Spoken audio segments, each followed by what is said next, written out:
call of duty. In so doing, we celebrate the soldier, the life that produced such gallantry. Specialist Leslie H. Sabo, Jr. Today is also a solemn reminder that when an American does not come home from war, it is our military families and veterans who bear that sacrifice for a lifetime. Their spouses, like Rosemary, who all these years since Vietnam still displays in her home her husband's medals and decorations. They are siblings, like Leslie's big brother, George, who carries the childhood memories of his little brother, tagging along at his side. They are our veterans, like the members of Bravo Company, who still speak of their brother Les with reverence and with love. Rose, George, Bravo Company, more than 100 family and friends. Michelle and I are honored to welcome you to the White House. The Medal of Honor is the highest military decoration that America can bestow. It reflects the gratitude of the entire nation. So we're joined by members of Congress, leaders from across our armed forces, including Secretary of Defense Leon Panetta, Vice Chairman of the Joint Chiefs Sandy Winnefeld, from the Army, Secretary John McHugh, and Chief of Staff General Ray Odierno, and from the Marine Corps, the Commandant General Jim Amos. We're honored to be joined by Vietnam veterans, including recipients of the Medal of Honor. We're joined by those who have carried on Les's legacy in our time, in Iraq and Afghanistan, members of the 101st Airborne Division, the legendary Screaming Eagles. But this gathering of soldiers, past and present, could not be more timely. As a nation, we've ended the war in Iraq. We are moving towards an end to the war in Afghanistan. After a decade of war, our troops are coming home. This month will begin to mark the 50th anniversary of the Vietnam War, a time when, to our shame, our veterans did not always receive the respect and the thanks they deserved, a mistake that must never be repeated. And that's where I want to begin today, because the story of this Medal of Honor reminds us of our sacred obligations to all who serve. It was 1999, around Memorial Day, and a Vietnam vet from the 101st was at the National Archives. He was doing research for an article. And there, among the stacks, an archivist brought him a box, actually born in Europe after World War II to a family of Hungarian refugees. And as the Iron Curtain descended, they boarded a boat for America and arrived at Ellis Island, past the Statue of Liberty.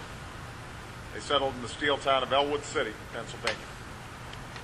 Les's father worked hard, pulled his family into the middle class. When Les was a teenager, the family went to the county courthouse together, raised their hands, and became proud American citizens. They say that Les was one of the nicest guys you'd ever want to meet. He loved a good joke. He loved to bowl. You could have given me some tips. Rose says he was pretty good looking, too. That's what I hear. He'd do anything for anybody. When George went to college, Les looked after their mom. When George went to night school, Les helped care for his 3 young sons. When Les fell in love with Rose, who couldn't wait to start a life together, he slipped the ring on her finger right there in his car while stopped at a red light. And as he headed out for Vietnam, he stopped at a shop and ordered some flowers for his mom for Mother's Day and for Rose for her birthday. For Les and Bravo Company, those early months of 1970 were a near constant battle, pushing through jungles and rice paddies in their heavy packs, enduring incredible heat and humidity, monsoon rains that never seemed to stop, an enemy that could come out of nowhere and then vanish just as fast. For his bravery in battle, Les earned the respect of his comrades. And for his family, he wrote home every chance he could. When American forces were sent into Cambodia, Bravo Company helped lead the way. They were moving up a jungle trail. They entered a clearing, and that's when it happened. An ambush. Some 50 American soldiers were nearly surrounded by some 100 North Vietnamese fighters. Said Les's comrades, the enemy was everywhere. In bunkers, behind trees, up in the trees, shooting down. They opened up on them. Les was in the rear. He could have stayed there. Those fighters were unloading on his brothers. So Les charged forward and took several of those fighters out. The enemy moved to outflank them. Les attacked, drove them back. Ammo was running low. Les ran across a clearing to grab more. An enemy grenade landed near a wounded American. Les picked it up and he threw it back. And as that grenade exploded, he shielded that soldier with his own body. And throughout history, those who have known the horror of war and the love behind all great sacrifice have tried to put those emotions into words. After the First World War, one soldier wrote this: "They are more to me than life, these voices. They are more than motherliness and more than fear. They are the strongest, most comforting thing there is anywhere. They are the voices of my comrades."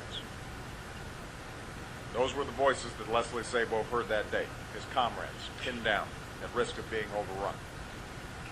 And so, despite his wounds, despite the danger, Leslie did something extraordinary.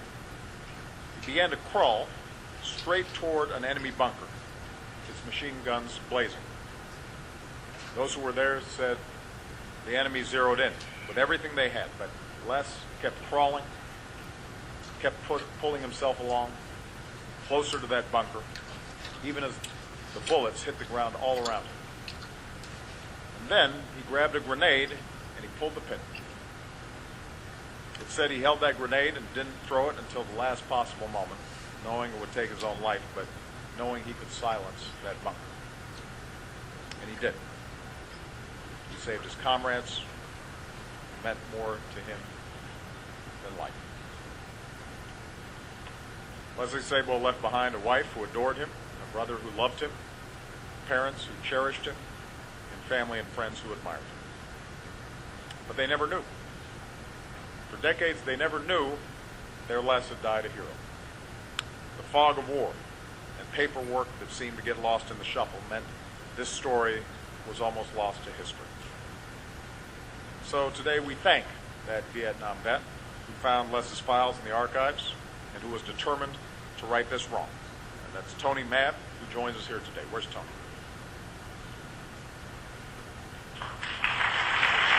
Tony, thank you.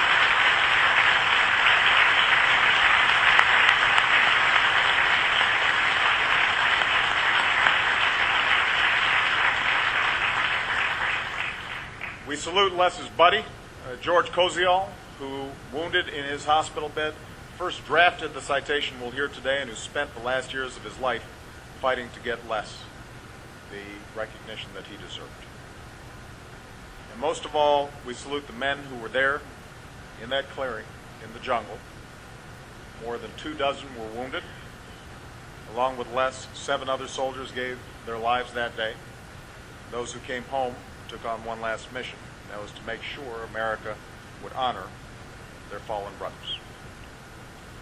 They had no idea how hard it would be or how long it would take. Instead of being celebrated, our Vietnam veterans were often shunned. They were called many things when there was only one thing that they deserved to be called, and that was American patriots.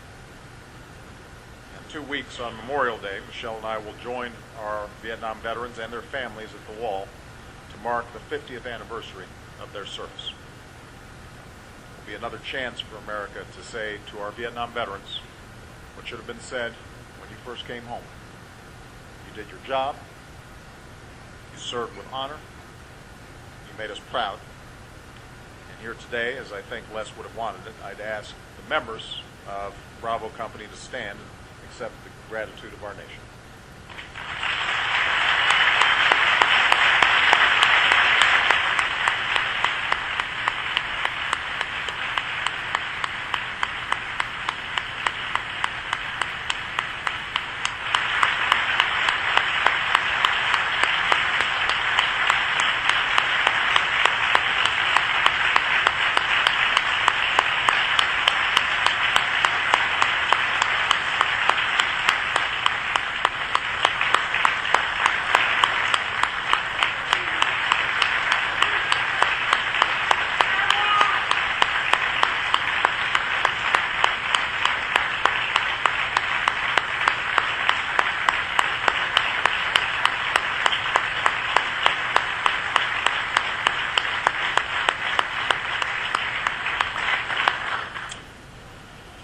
So, yes, this Medal of Honor is bestowed on a single soldier for his singular courage, but it speaks to the service of an entire generation, to the sacrifice of so many military families.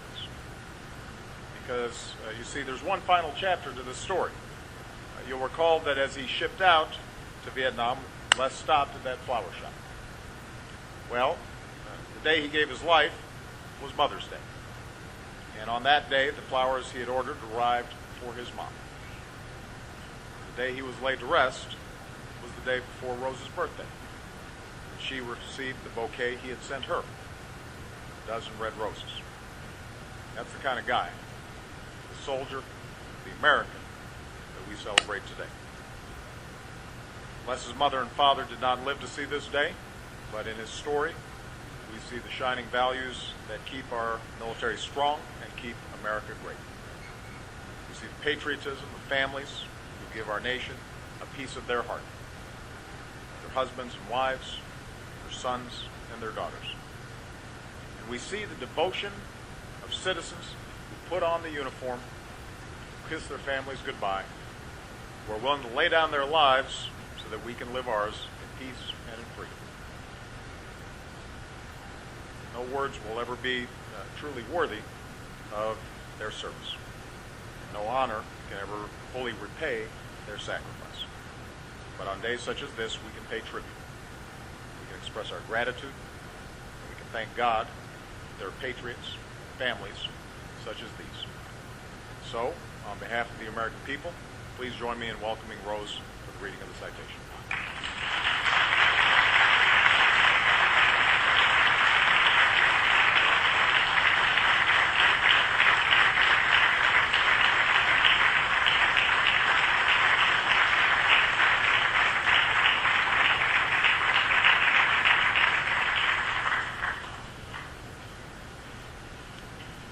The President of the United States of America, authorized by Act of Congress, March 3, 1863, has awarded in the name of Congress the Medal of Honor to Specialist 4 Leslie H. Sabo, Jr., United States Army, for conspicuous gallantry and intrepidity at the risk of his life above and beyond the call of duty. Specialist 4 Leslie H. Sabo, Jr. distinguished himself by conspicuous acts of gallantry and intrepidity above and beyond the call of duty, at the cost of his own life, while serving as a rifleman in Company B, 3rd Battalion, 506th Infantry, 101st Airborne Division in Saigon, Cambodia, May 10, 1970. On that day, Specialist 4 Sabo and his platoon were conducting a reconnaissance patrol when they were ambushed from all sides by a large enemy force. Without hesitation, Specialist 4 Sabo charged an enemy position, killing several enemy soldiers. Immediately thereafter, he assaulted an enemy flanking force, successfully drawing their fire away from friendly soldiers and ultimately forcing the enemy to retreat. In order to resupply ammunition, he sprinted across an open field to a wounded comrade. As he began to reload, an enemy grenade landed nearby. Specialist 4 Sabo picked it up, threw it, and shielded his comrade with his own body, thus absorbing the brunt of the blast and saving his comrade's life. Seriously wounded by the blast, Specialist 4 Sabo nonetheless retained the initiative, and then single-handedly charged an enemy bunker that had inflicted severe damage on the platoon, receiving several serious wounds from automatic weapons fire in the process. Now mortally injured, he crawled towards the enemy emplacement and, when in position, threw a grenade into the bunker. The resulting explosion silenced the enemy fire, but also ended Specialist Force Sabo's life. His indomitable courage and complete disregard for his own safety saved the lives of many of his platoon members. Specialist Force Sabo's extraordinary heroism and selflessness, above and beyond the call of duty, at the cost of his life, are in keeping with the highest traditions of military service and reflect great credit upon himself, Company B, 3rd Battalion, 506th Infantry, 101st Airborne Division, and the United States Army.